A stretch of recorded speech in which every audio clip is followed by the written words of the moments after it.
TCI is brought to you by Spendthrift Freshman Sire Flat Out, whose first starter, Flat Drunk, impressively won her debut last Thursday in a Keeneland maiden special weight to become her sire's first winner. Look for more first two-year-olds selling at OBS April.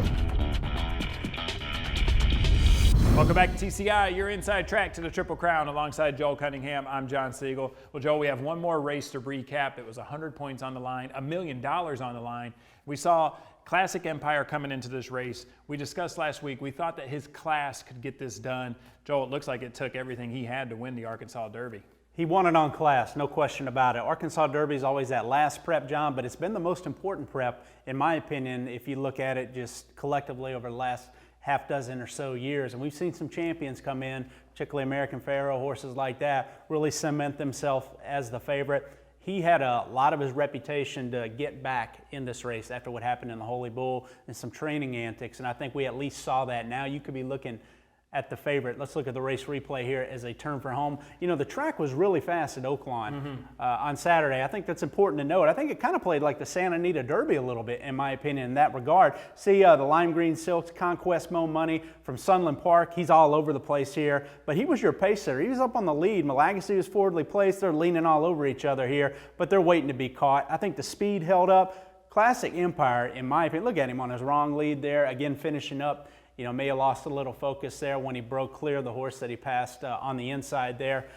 But to me, he had every excuse to lose this race, and he strictly won it on class, John. I mean, here's a horse that was, you know, he was climbing early, he was ranked early. I was completely wrong about the race spreading out. I mean, the track was so fast, there were so many horses clumped up on the lead, and while you looked at the times and said, well, the pace was honest, the track was fast, so they were getting over the top of it. They weren't getting tired, sort of like the Santa Anita Derby, like I referenced. Classic Empire was in a tough spot. He was hard to handle. Julian was very patient to ride him. He let the horse sort of break out of cover, let the other horses go ahead, and was still able to, once they straightened for home, that natural stride of his was just superior to his competitors here, and he was able to get the job done here. But he was on his wrong lead. I mean, you saw a lot of things there. Right. The horse won on class. That was not his best effort. I think he's a fresh horse now going in the Kentucky Derby. I thought he even shipped into Churchill Downs well. I mean, I liked what I saw there. He was a little ribby, which is to be expected after, you know, any type of performance, but he was carrying the weight in all the right places. He had a bright eye, and the video footage we saw him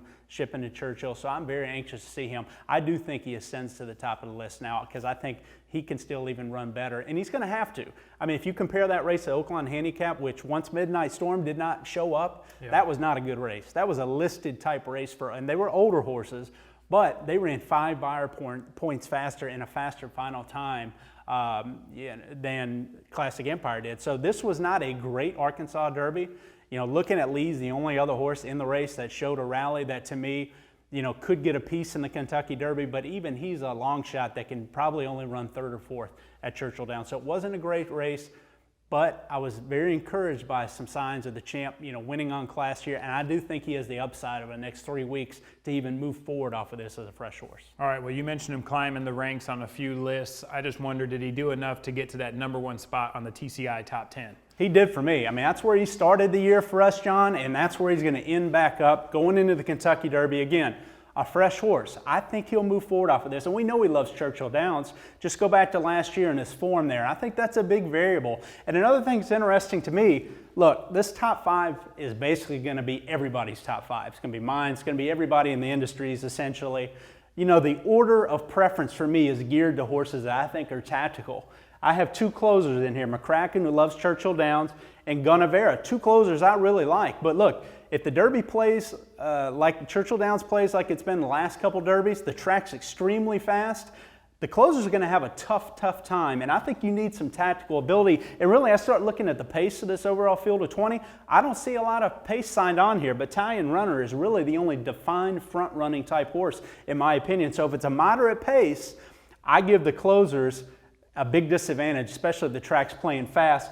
Classic Empire's tactical enough. Irish Warcry obviously is a stalking style, and Always Dreaming. I think really those 3 colts, John, are really three colts that, when I start to look at the pace scenario, the probable pace scenario, to me, they're the most interesting colts right now. Well, it's interesting you talk about the pace and how we don't see a lot signing on right now. It's interesting when you look down through the top 20 horses who have enough points to get into the Derby. I see a horse like Malagasy in at number 13. So obviously that horse wants to be more of a front-running style. Do you think the connections look over those 20 horses and say, hey, listen, let's give our horse a shot. Let's see if that speed will carry and let's get in the Kentucky Derby?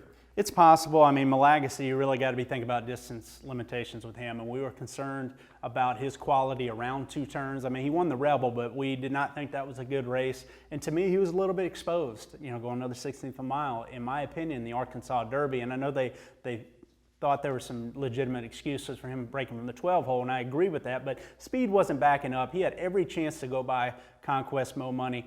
He wasn't able to do that. He showed signs of weary legs there that to me signal that he could be a horse that if they backed off of and pointed for the Woody Stevens, I think he'd have a big shot on Belmont Day if he was that type of horse. To me, when I read the quotes from the owner, they want to run Malagasy in the Derby. Just reading between the lines of the quotes, he would like to see that horse in there, but he said he's going to leave it up to Todd. Be very interesting to see if Todd Pletcher runs him in here, because if you're Todd and you really don't think this horse is Derby material right now going 1.25 miles, he could impact some of his other runners. Battalion runner, front-running type colt, who I think probably the Pletcher barn feels has a better chance in the Kentucky Derby, frankly. And then Always Dreaming, their number 1 colt, he's a stalking type horse that, frankly, if it's a moderate pace, that plays in Always Dreaming's hands as opposed, because it takes horses like Guinevere and McCracken out of the equation. So I'm not so sure Todd wants to run all these tactical colts to juice up the pace in the Kentucky Derby if he really doesn't feel Malagasy belongs in the race. So maybe you could see him in the Preakness, in my opinion. All right, well, we saw Conquest Mo Money running in the Arkansas Derby, and Joel, he ran a huge race. But the thing is, when you look down through this list, he doesn't even have enough points, or he's not nominated, I think, to get into the Kentucky Derby. What would they have to do to get this horse in there? Well, I have to pay a $200,000 supplement. Now, they're going to have to pay some form of supplement. I think it's $150,000 to run in the Preakness Stakes, and they've already said that that's probably what they're going to do. I think they've, and that's a prudent move, in my opinion. I mean, they bought this colt out of the Conquest Dispersal for $8,500, from Lane's End. He had some soundness issues at the time, but he's a $190,000 yearling. He's by Uncle Mo out of Seeking the Gold Mare. I mean, he showed that, when he's engaged in the race, I think in the Sunland Derby, John, they sort of took him off the pace a little bit. He runs best when he's engaged in the race. He beat IRAP in that local prep for the Sunland Derby, and he was engaged here. Now, I do think the track, again, they were getting over the top of it at Oaklawn, and that was probably big in him being able to hang around. But still, he ran second. You got to give him credit for that. It took Classic Empire running him down, a champion there. So he is a colt, in my opinion, that fits the Preakness better. Speed at Pimlico, his style, get a little more rest, let the horses beat themselves up in the Derby and have to come back in 2 weeks rest. He needs a little bit of that edge against the top colts, in my opinion, if he wants to come in as a fresh horse in the Preakness and make an impact, and I think he probably could. All right, and as we look down through this Derby field as it's sized up right now, there's still a few question marks in there, including a horse that has quite a few points, and that's Thunder Snow. Yeah. He's a horse, he won the UAE Derby. Connection's still considering if they're going to bring him over. Tell me, what do you think their thoughts are? I think they're probably going to run. I mean, if you're, the Darley group, Godolphin group rather, and you're looking at this year's Derby field and you really feel like it's wide open, it could be, some serious chinks in the armor of the quality of this overall crop, and particularly the top contenders like Classic Empire, which I could see where you would discern that. I think they'll take a shot with this colt. I mean, he's obviously won a couple races on the dirt over there in the UAE Derby and at Maidan. So he has some dirt for him. The clay type surface, particularly in the spring at Churchill, can lend itself to a horse that's more of a turf horse. And there's no question, this horse is a turf horse. I mean, he's obviously pretty good, but you watch his action, he's got that high knee action, John. Turf pedigree top and bottom, I've got no question his future will be on the turf. But if you're looking to take a shot and you want to win the Derby like Sheikh Mohammed wants to, I think he feels like maybe this is the opportunity. This could be the year to do it, to where, look, the winning buyer in the Derby, if you just want to break it down to buyer, winning buyer in the Derby could be somewhere in the mid-90s, upper 90s. I mean, it very well could be. And it's not looking like a very fast group. I was even looking at the Ragozins. Usually takes about a 4 to win the Kentucky Derby. There are not many colts that have run a 4 or close to it in this crop.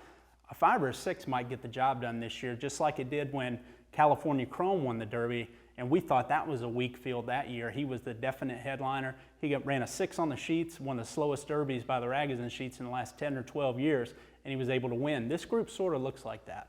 Well, it's going to be interesting in the next couple of weeks to kind of see horses that actually commit to solidify this field. You know, it's that time of year where they have to ship into Churchill or wherever it is, and then they got to start really training up and seeing if they're carrying that flesh, seeing if those horses are really peaking at the right time, which will be interesting. We'll start heading over and getting a couple looks at them too, and letting the viewers know how they're looking. I think it matters this year, maybe more than ever. Now, it matters because these horses, again, they're not prepping directly at Churchill Downs. They're coming from Gulfstream, New York, California.